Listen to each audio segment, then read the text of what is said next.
Fotosintez nə deməkdir? Fotosintez qeyri-üzvü maddədən əmələ gəlmə hadisəsi nə deyilir? Fotosintez deyilir. Fotosintez neçə aləmdə baş verir uşaqlar? Fotosintez 3 aləmdə baş verir. Kim idi? Bitkilər, heyvanlar, bir də bakteriyalar. Niyə görə? Bunların tərkibində nə var?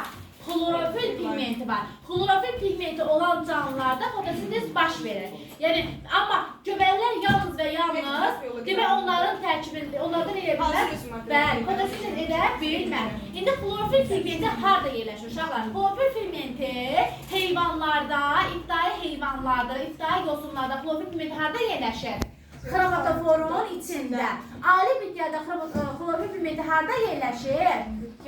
Xloroplastın içində, amma bakteriyalarda sitoplazmada sərbəst paylanır. Amma məsələn, bu nədir? Xlorofil pigmenti var və bunlar fotosintez hadisəsini yerinə yetirirlər. Düzdürlər belə. Uşaqlar, fotosintez bitkilərdə baş verəndə qeyri-üzvü maddənin əmələ gətirir harda?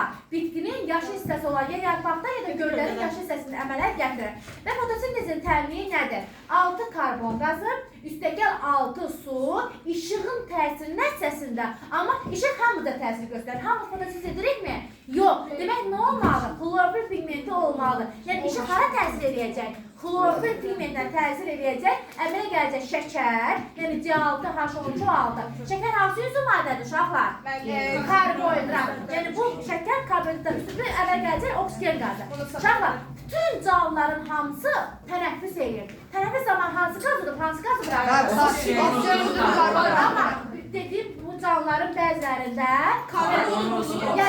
tənəffüslə yanaşı fotosintez hadisəsində baş verir. Və fotosintezin mahiyyəti nə deməkdir? Özü qidalanma demək. Yəni özünə üzvü maddə hazırlayır. Şəkər onun əsas məhsuludur.